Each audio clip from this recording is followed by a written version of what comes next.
به ناوی خدای گەورە میێرەبان بەڕێزان ئامادەبوونێژە بە خێراتنێکی گەرمی هەمولایەکتان دەکەم.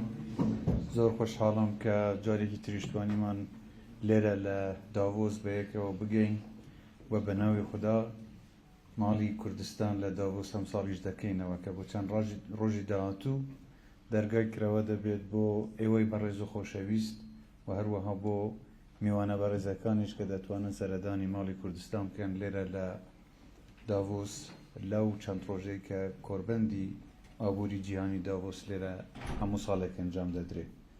ئەمە چەندین ساڵە کە شاندی کوردستان هەمیشە بەشدارە لە کۆربەندی داڤۆس کە یەکێکە لە کۆربەندە هەرە گرنگەکانی دنیا بۆ بەیەکەوە گەیاندنی سەرانی سیاسی و سەرکردەکانی ئابووری لە سەرتاسەری جیهان.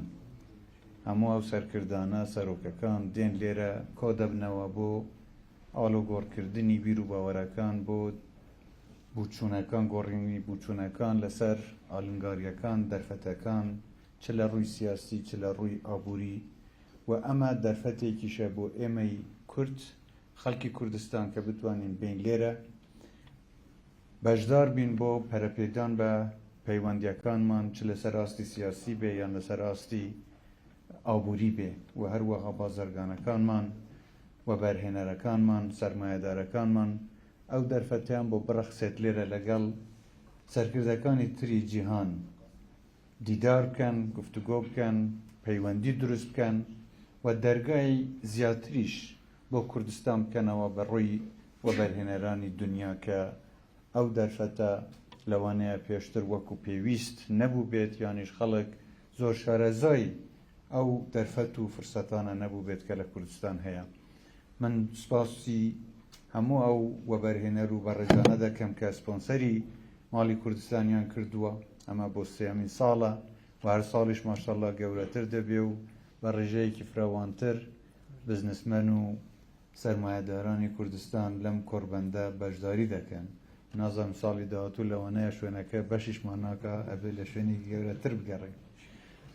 هیوادارم بتوانین لەو چەند ڕۆژەی داهاتوو چەندین دیداری گرنگ ئەنجام دەین لەگەڵ سەرۆک و سەرکردەکانی جیهان، و بێگومان ئەوەی لامان گرنگ و مەبەستە ئەمەیە کە ئێمە بتوانین بارودۆخی هەرێمی کوردستانیان لەگەڵ باز بکەین، چ لە ڕووی سیاسی چ لە ڕووی ئابووری، و لە بەرژەوەندی هەرێمی کوردستان بتوانین پشتیوانیەکی زیاتر لە سەراسەری جیهان بۆ خەڵکی کوردستان دابین بکەین و ڕێگەیش بیان بۆ خۆش بکەین کە ئەوانە بتوان بێن سەردانی کوردستان بکەن و وەبەرهێنای زیاتریش لە کوردستان بکەن ئینشاءالله.